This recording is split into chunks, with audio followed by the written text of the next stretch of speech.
তো বন্ধুরা, আজকে আমরা আলোচনা করব লাইব্রেরি ক্যাটালগিং ও গ্রন্থাগার সূচীকরণ সম্পর্কে, যা গ্রন্থাগার বিজ্ঞানের সবথেকে গুরুত্বপূর্ণ একটি অধ্যায়। অর্থাৎ প্রত্যেকটি গ্রন্থাগারের ক্ষেত্রেই গ্রন্থাগার সূচীকরণ অবশ্যই প্রয়োজন। তো আমরা আলোচনা করব গ্রন্থাগার সূচীকরণ বলতে কী বুঝো, এর উদ্দেশ্য, কার্যাবলী, বিভিন্ন বিষয় সম্পর্কে নিয়ে আলোচনা করব। তো আমরা এখন দেখে নিচ্ছি, ক্যাটালগ শব্দের অর্থ হচ্ছে বিশেষ রীতি, পদ্ধতি বা বিধান অনুসারে যুক্তিপূর্ণ পদ্ধতিতে বিষয়বস্তুর বিন্যাস। তো আমাদের গ্রন্থাগার বিজ্ঞানের জনক ডক্টর এস.আর. রঙ্গনাথনের মতে ক্যাটালগ হলো গ্রন্থাগার সম্পদের সামগ্রিক পরিচয় সমন্বিত বিজ্ঞানসম্মতভাবে প্রস্তুত তথ্য নির্দেশিকা, অর্থাৎ ক্যাটালগ বা সূচি। তো এরপর আমরা চলে আসছি ক্যাটালগিং বা সূচীকরণ।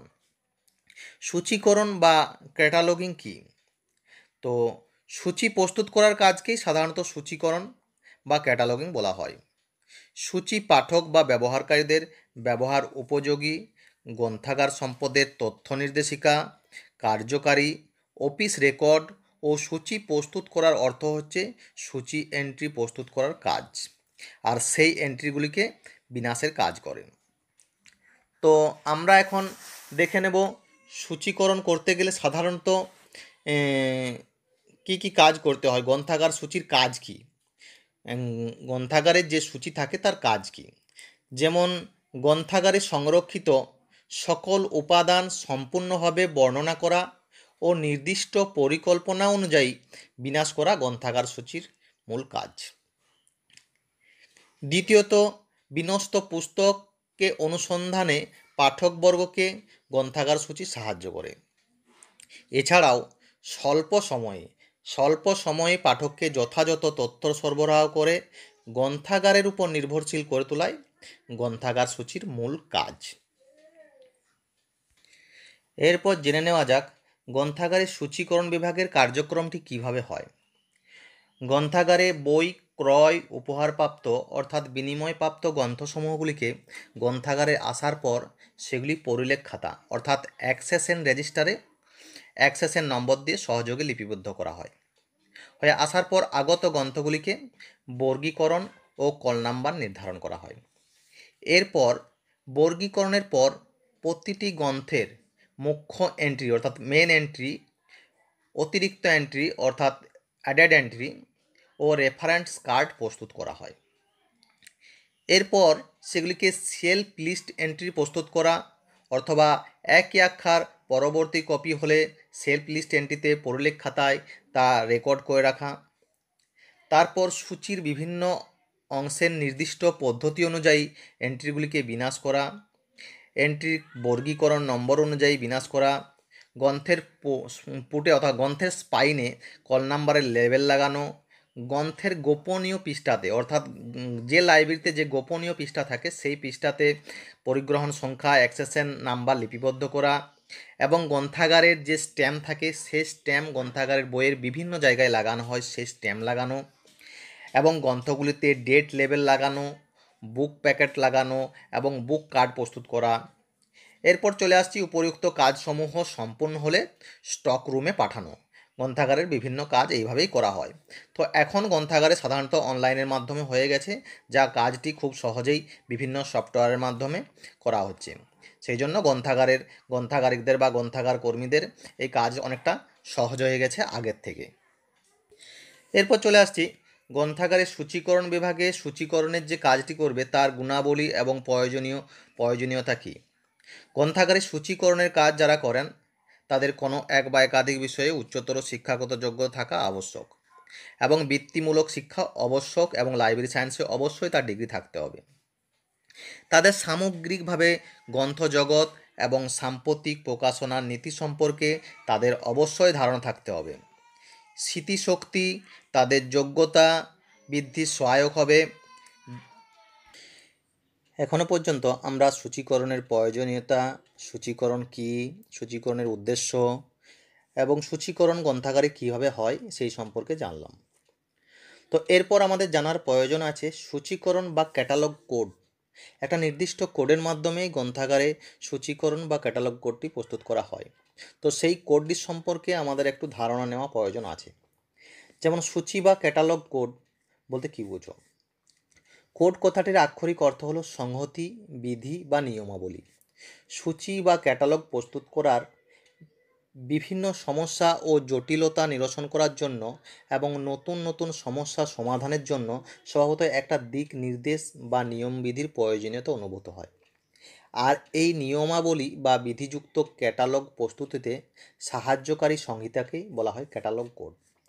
যেমন আছে BMC, CCC, ALA, ALA, VC, এছাড়াও আছে এএসিআর, এএসিআর-2, আরডিসি। বিভিন্ন ধরনের ক্যাটালগ কোড আমাদের প্রকাশিত হয়েছে অল ওভার ওয়ার্ল্ডে। তো আমাদের ভারতবর্ষে সবথেকে বেশি প্রযোজ্য এএসিআর এখন আমাদের গ্রন্থাগারগুলিতে এই কোডটি ব্যবহার করে চলেছে। তো আমরা এখন দেখে নেব সূচি বা ক্যাটালগ কোডের প্রয়োজনীয়তা কী। যেমন ক্যাটালগ প্রস্তুত করার বিভিন্ন সমস্যা ও জটিলতা সমাধানের জন্য ক্যাটালগ কোডের প্রয়োজন হয়। এছাড়া ক্যাটালগ কোড সমস্ত গ্রন্থাগারে একই নিয়ম মেনে চলে, ফলে সূচীকরণের কাজে একটা সমতা আসে। বিভিন্ন গ্রন্থাগারে একই নিয়মে সূচি তৈরি করা হলে ব্যবহারকারী একই রকম সূচি দেখতে অভ্যস্ত হবেন এবং ব্যবহারের পদ্ধতি সহজবোধ্য হবে। গ্রন্থাগারে যে কোনো সূচীকরণের কাজ করলে একই বিধি মেনে চলতে হয়, ফলে সূচীকরণের কাজে একটা সমন্বয় রক্ষা করা যায়। সাধারণত সূচীকরণ বা ক্যাটালগ এন্ট্রি প্রস্তুত করতে গেলে সাধারণত যে নিয়মকানুনের মধ্যে আসতে হয়, যেমন সূচি সামগ্রী হবে গ্রন্থাগারের যাবতীয় সংগ্রহের তথ্য সঞ্চয় ও তথ্য নির্দেশিকা। গ্রন্থাগারে প্রতিটি গ্রন্থ অথবা উপাদানকে একক হিসাবে ধরে সেই গ্রন্থ উপাদানকে বিবরণমূলক পরিচয় সূচক তথ্য সমষ্টিকে এন্ট্রি বলেন। যেমন আমাদের এখানে বিভিন্ন এন্ট্রির প্রয়োজন হয়। তো আমরা এখানে দেখে নেব এন্ট্রি টাইপ অফ এন্ট্রিগুলি। এন্ট্রি সাধারণত 3 প্রকারের হয়। মেন এন্ট্রি অর্থাৎ মুখ্য সংলেখ, অ্যাডেড এন্ট্রি অর্থাৎ অতিরিক্ত সংলেখ, তৃতীয়ত হচ্ছে সাবজেক্ট এন্ট্রি অর্থাৎ বিষয় শীর্ষক সংলেখ। অর্থাৎ গ্রন্থাগারে এন্ট্রি করতে গেলে মুখ্য সংলেখ বা শীর্ষক অতিরিক্ত এন্ট্রি প্রস্তুত করার সাধারণ কিছু নিয়ম আছে।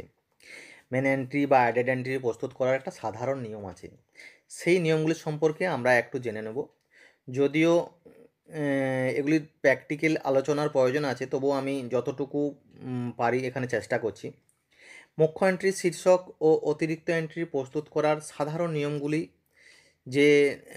নিয়মগুলি আছে সেগুলি হলো, যদি একটি গ্রন্থাগারের একজন গ্রন্থাগার হলে তার নামে শীর্ষক হবে এবং গ্রন্থ নাম দিয়ে অতিরিক্ত এন্ট্রি করা যাবে। অর্থাৎ ধরুন যদি কোনো একটি গ্রন্থাগারের একটি নাম থাকে এবং শীর্ষক থাকে, তাহলে গ্রন্থ নাম দিয়ে অতিরিক্ত এন্ট্রি করা হবে। তৃতীয়ত, যদি দুজন গ্রন্থাগার থাকে, মানে দুজন লেখক যদি থাকে, তাহলে গ্রন্থকারের নামেই শীর্ষক হবে এবং দ্বিতীয় গ্রন্থাগারের নামে গ্রন্থ নাম দিয়ে অতিরিক্ত এন্ট্রি করা যাবে। এরপর যদি 3 জন গ্রন্থাগার হলে প্রথম বা প্রধান মুখ্য গ্রন্থাগারের নামে শীর্ষক হবে এবং অপর গ্রন্থাগারের বা গ্রন্থ নাম দিয়ে অতিরিক্ত এন্ট্রি করা যাবে। তো এগুলি উদাহরণ সহ আলোচনা করার প্রয়োজন আছে। তো আমি এখন এই মুহূর্তেই জাস্ট তোমাদের সঙ্গে একটা আলোচনা করছি। পরবর্তীকালে যদি সম্ভব হয় আমি তোমাদের গ্রাফিক্সের মাধ্যমে সমস্ত বিষয়টি দেখানোর চেষ্টা করব। যদি 3 জনের অধিক গ্রন্থাগার হলে গ্রন্থ নাম বা আখ্যা দিয়ে শীর্ষক হবে।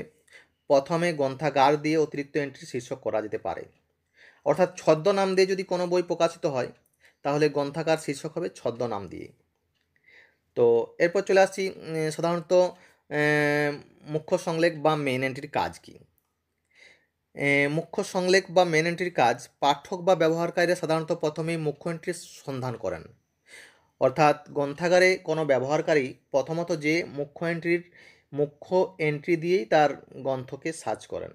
প্রয়োজনীয় তথ্য নির্দেশ মুখ্য এন্ট্রির মাধ্যমেই তিনি সংগ্রহ করতে পারেন, কারণ একমাত্র মুখ্য এন্ট্রিতেই গ্রন্থের সমস্ত সম্পূর্ণ তথ্য থাকে। যেমন একটি গ্রন্থাগারে মুখ্য এন্ট্রি প্রধানত 3টি ভূমিকা পালন করে। যেমন একক গ্রন্থের বহিরঙ্গ ও অন্তরঙ্গ যাবতীয় তথ্যের সার্বিক বিবরণ দেওয়া থাকে। যেমন মেন এন্ট্রিতে একটি গ্রন্থের সঙ্গে সম্পর্কযুক্ত সমস্ত তথ্য মেন এন্ট্রিতে দেওয়া থাকে।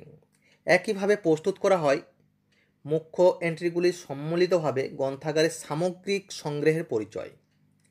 এছাড়াও গ্রন্থাগারে রক্ষিত গ্রন্থগুলির আপেক্ষিক অবস্থানের স্থান নির্ণয় করা, মানে গ্রন্থটি গ্রন্থাগারে কোন জায়গায় আছে তার স্থান নির্ণয় করা হয় এই মুখ্য এন্ট্রির মাধ্যমে। এছাড়াও প্রথমে মুখ্য এন্ট্রির সন্ধান করেন এবং প্রয়োজনীয় তথ্য নির্দেশ মুখ্য এন্ট্রির মাধ্যমে যদি না করেন তখন পরের স্টেপে তাকে যেতে হয়। যেমন এরপর আসছি অ্যাডেড এন্ট্রি। মুখ্য এন্ট্রির পর অ্যাডেড এন্ট্রি করা হয়। অতিরিক্ত এন্ট্রির গঠন বিন্যাস মুখ্য এন্ট্রির অনুরূপ। মুখ্য এন্ট্রিটি যেভাবেই নির্মাণ করা হয় সে একইভাবে অ্যাডেড এন্ট্রি করা হয়। তো এই এন্ট্রির শীর্ষক দ্বিতীয় লিখন সীমা থেকে শুরু করা হয়। একাধিক লাইনের প্রয়োজন হলে প্রথম লিখন সীমা পর্যন্ত লিপিবদ্ধ হয় ও অতিরিক্ত এন্ট্রির গঠন বিন্যাস বিভিন্নভাবে নির্ণয় করা হয়। তো এখানে এটা একটা আলোচনার মানে বিস্তারিত আলোচনার বিষয়, তো এই কম সময়ের মধ্যে যদিও সম্ভব নয়, আমি জাস্ট টাচ করে ছেড়ে দিচ্ছি। এরপর চলে আসছি রেফারেন্স এন্ট্রি। এটি খুবই গুরুত্বপূর্ণ। তো দেখে নেওয়া যাক রেফারেন্স এন্ট্রি বলতে কী বোঝায়। সূচি বা ক্যাটালগ প্রস্তুতের পর বর্ণানুক্রমিক বিন্যাসের ক্ষেত্রে অসুবিধা দূর করার জন্য বর্ণানুক্রমিক বিন্যাসকে অধিকতর কার্যকারী করার জন্য যে পদ্ধতি গ্রহণ করা হয় তা রেফারেন্স বা সংযোগ সূত্র স্থাপন নামে পরিচিত। রেফারেন্সের সংজ্ঞা হচ্ছে a directory from one heading or one entry to another. যেমন এখানে রেফারেন্স এন্ট্রি এর বিভিন্ন প্রকারভেদ আছে। যেমন রেফারেন্স এন্ট্রি হচ্ছে সুনির্দিষ্ট রেফারেন্স ও সাধারণ রেফারেন্স, এই দুই ভাগে ভাগ করা হয়েছে। সুনির্দিষ্ট রেফারেন্সের মাধ্যমে আবার দেখুন রেফারেন্স, আবার এছাড়াও আরও দেখুন রেফারেন্সের মাধ্যমে বিভিন্ন ভাগ আছে। তো এগুলি নিয়ে বিস্তারিত আলোচনা করার প্রয়োজন আছে, যা এই কম সময়ের মধ্যে সম্ভব নয়। তো পরবর্তীকালে যদি সম্ভব হয় আমি তোমাদেরকে বিস্তারিত আলোচনা করে দেখাবো। এরপর চলে আসছি তথ্য লিপিবদ্ধ করার ক্ষেত্রে,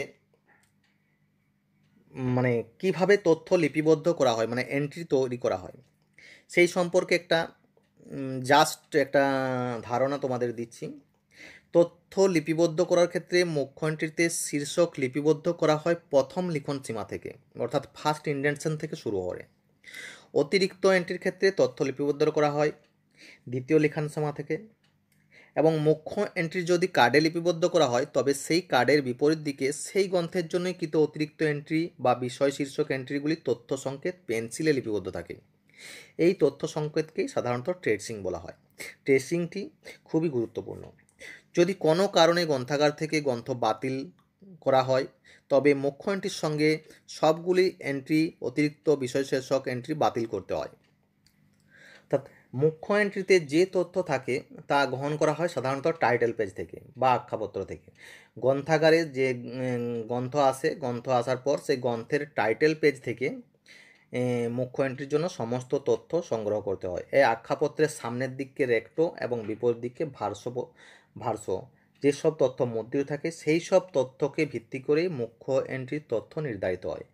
অতিরিক্ত তথ্যের জন্য গ্রন্থের অন্যান্য অংশ যেমন মুখবন্ধ, ভূমিকা, সূচিপত্র প্রভৃতি বিষয় পর্যালোচনা করার পর তা সংগ্রহ করা হয়। তো আমরা এতক্ষণ আলোচনা করলাম মুখ্য সংলেখের বিভিন্ন তথ্য নিয়ে।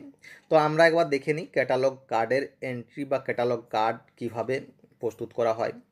যেমন ক্যাটালগ কার্ডের আকার সাধারণত হয় 5x3।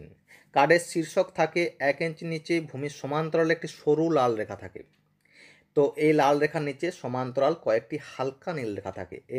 এই রেখাগুলি এন্ট্রি লিপিবদ্ধ করার লাইন ঠিক করে। তো এখানে ফার্স্ট ইন্ডেন্টেশন, সেকেন্ড ইন্ডেন্টেশন বিভিন্ন ধরনের পদ্ধতি আছে, সেই পদ্ধতি অবলম্বন করে তো নির্ণয় করা হয়। তো এগুলি তোমরা টেক্সট বইগুলি যদি ভালো করে পড়ো তাহলে সমস্ত কিছু পরিষ্কারভাবে বুঝতে পারবে। তো সূচীকরণের প্রস্তুত করার ক্ষেত্রে 8টি এরিয়া ASCR এর যে নিয়ম আছে দ্বিতীয় সংস্করণ অনুযায়ী তার মোটামুটি 8টি নিয়ম আছে। সেই 8টি নিয়মকে সুনির্দিষ্টভাবে ফলো করে একটি ক্যাটালগ কার্ড প্রস্তুত করা হয়। যেমন আমি এখানে বলে দিচ্ছি যে নিয়মগুলির কথা বলা হয়েছে সেগুলি আমি বলে দিচ্ছি। যেমন প্রথমত আছে আখ্যা ও লেখকের দায়িত্ব সংক্রান্ত ক্ষেত্র। তো আখ্যা ও লেখকের দায়িত্ব সংক্রান্ত ক্ষেত্র এটি নিয়ে বিস্তারিত আলোচনার প্রয়োজন আছে। এরপর চলে আসছি সংস্করণ সম্পর্কিত ক্ষেত্র। তৃতীয়ত আছে প্রকাশনার রূপ, প্রকাশনা, বিশিষ্ট বিবরণমূলক ক্ষেত্র, অর্থাৎ materials or type, publication, specification, details, অর্থাৎ সামগ্রীর পুঙ্খানুপুঙ্খ বর্ণনা ক্ষেত্র। এরপর চতুর্থ আছে প্রকাশনা, পরিবেশনা ইত্যাদির ক্ষেত্র। পঞ্চমে আছে বহিরাঙ্গিক বিবরণমূলক ক্ষেত্র। ষষ্ঠে আছে গ্রন্থমালা ক্ষেত্র অর্থাৎ সিরিজ। সাতে আছে টিকা। আটে আছে প্রামাণ্য সংখ্যা অর্থাৎ প্রাপ্তির সংক্রান্ত ক্ষেত্র, অর্থাৎ আইএসবি বা আইএসবিডির নাম্বার, বিভিন্ন ধরনের যে নাম্বার সেগুলি সম্পর্কিত। তো এই 8টি এরিয়া সম্পূর্ণভাবে ঠিকঠাকভাবেই যদি তুমি মেনে চলো তাহলে একটি সুনির্দিষ্ট ক্যাটালগ কার্ড তৈরি করতে পারবে। তো সমস্ত স্টুডেন্টদের উদ্দেশ্যেই বলছি, তোমরা যে টেক্সট বই আছে, ক্যাটালগিংয়ের যে টেক্সট বই আছে, সেই টেক্সট বইগুলি খুব ভালোভাবে মন দিয়ে পড়ো। তোমরা সম্পূর্ণভাবে এই কাভার করতে পারবে। এসএসসি লাইব্রেরিয়ান পরীক্ষায় যদিও তোমাদের প্র্যাকটিক্যালি কিছু আসে না, কিন্তু ইন্টারভিউয়ে এই প্র্যাকটিক্যালি কোশ্চেনগুলি অবশ্যই আসতে পারে, যা তোমাদের পক্ষে খুবই গুরুত্বপূর্ণ। প্র্যাকটিক্যাল তোমাদের জানতেই হবে, যা বিভিন্ন পরীক্ষায় ইন্টারভিউয়ের মাধ্যমে তোমাদের ফেস করতে হবে।